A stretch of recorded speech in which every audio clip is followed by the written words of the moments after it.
É hora de falar de esporte. Alice Queiroz já está na área com a gente aqui. Oi, Alice. Oi, Polito. Boa tarde. Boa tarde para a galera que começa a semana com a gente.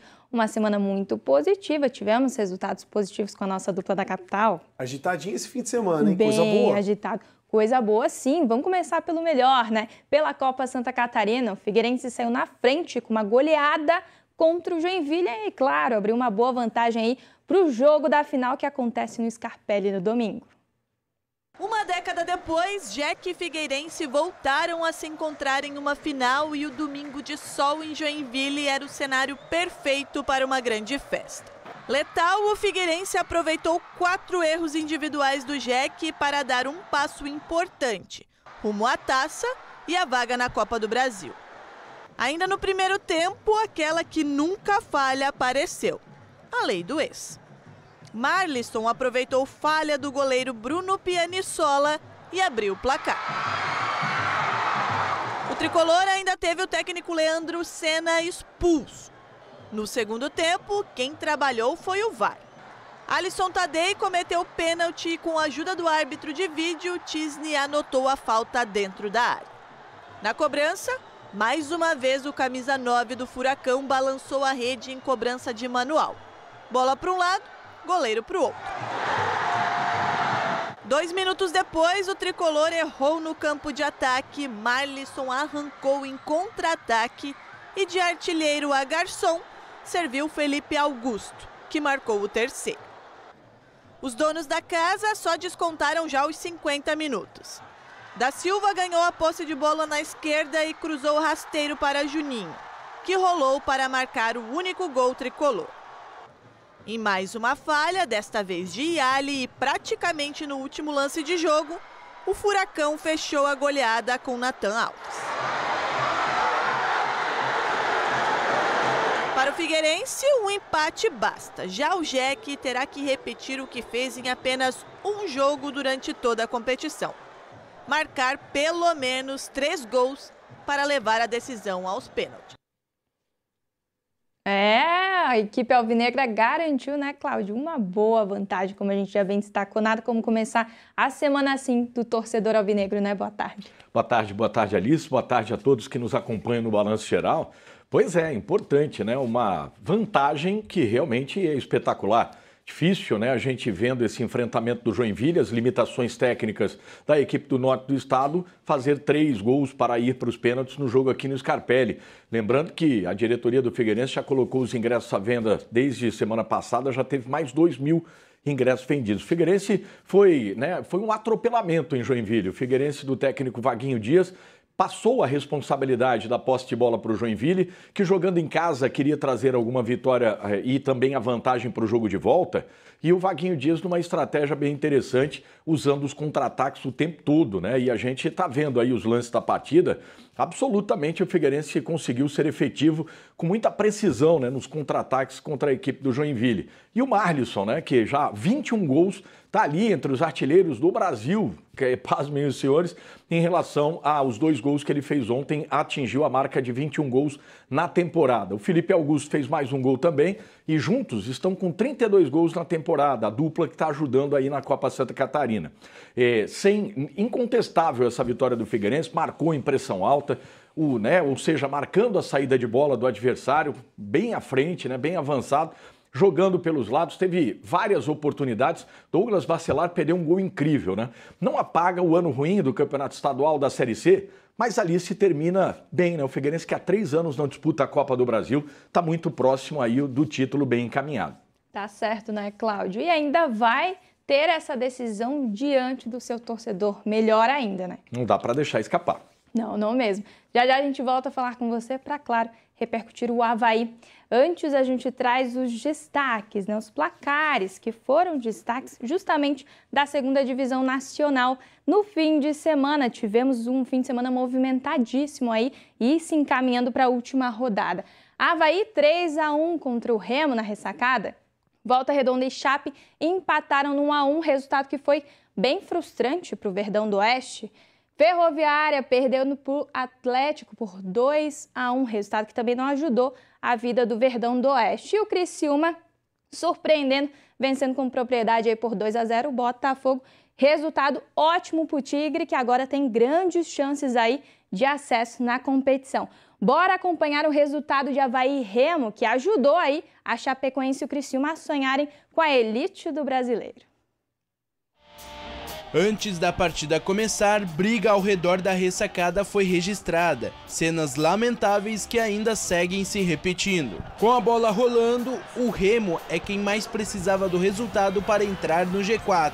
E o time pressionou. Porém, o Avaí, mesmo sem chances de acesso, queria uma vitória no último jogo do Leão da Ilha em casa. E aos 33, a torcida azurra comemorou. Freitas fez pênalti em Emerson Ramon. Kleber cobrou e abriu o placar para o Avaí. O primeiro tempo terminou assim. Já a segunda etapa continuou a mesma coisa. Logo aos 3 minutos em uma tabelinha, Kleber balançou a rede. 2-0 Avaí. A equipe paraense queria pelo menos o empate. O artilheiro da Série B, Pedro Rocha, tentou, mas parou no goleiro Otávio. Só que com João Pedro foi diferente. O atacante azulino descontou para a equipe visitante. Porém, aos 36, Léo Reis fechou o caixão. Livre na área, ele marcou o terceiro do Leão da Ilha. Já no final do jogo, o clima hostil que estava antes da partida voltou. Mais cenas lamentáveis. Torcedores do Remo invadiram o setor da torcida do Avaí.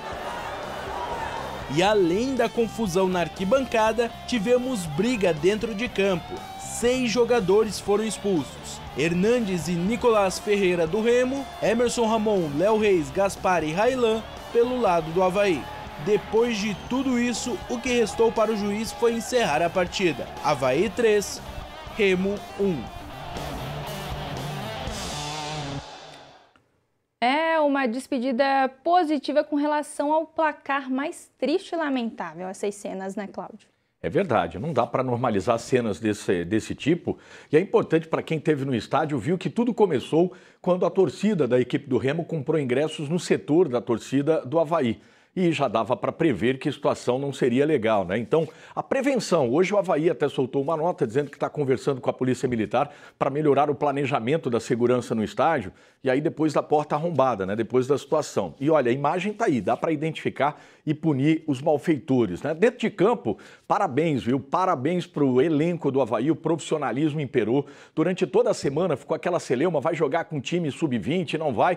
O Avaí foi profissional, jogadores, né, do Avaí tiveram um nível elevadíssimo. O Avaí mereceu de forma incontestável também essa vitória, numa solidez defensiva impressionante. É claro que a equipe do Remo precisava da vitória, teve até 67% de posse de bola contra 33% do Avaí, finalizou 21 vezes contra 13% do Avaí.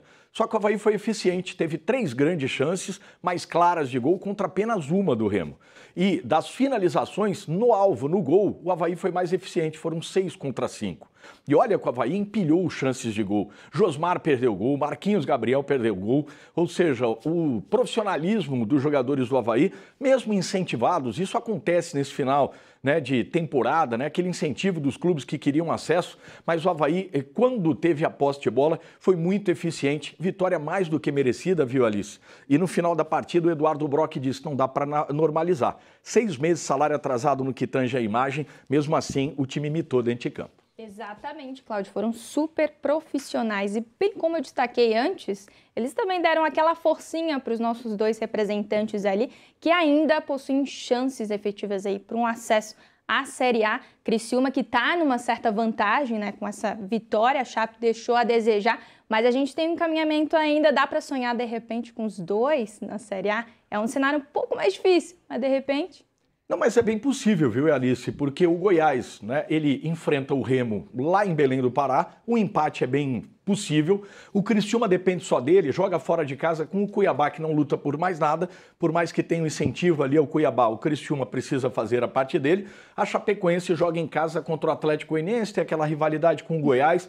Olha, dá para o torcedor catarinense sonhar e os 2 para a Série A do Campeonato Brasileiro. Essa é a nossa expectativa por aqui, né? Fortes emoções que nos aguardam para essa última rodada da Série B. Fazia tempo que não era tão acirrado assim, né? É verdade, e a gente podendo ter 2 catarinenses na Série A. Vamos torcer. Essa última rodada vai ser uma loucura. Tá certo, Cláudio. Obrigada, viu? A gente segue acompanhando os nossos clubes, nossa dupla da capital também, e te espera ao longo dessa semana. Com certeza, e você acompanha a gente no Jornal ND e no portal ND+. Um abraço. Até mais. Até. E ó, fim de semana, a gente também teve jogos da Série A. Hora de atualizar a nossa elite do Brasileirão.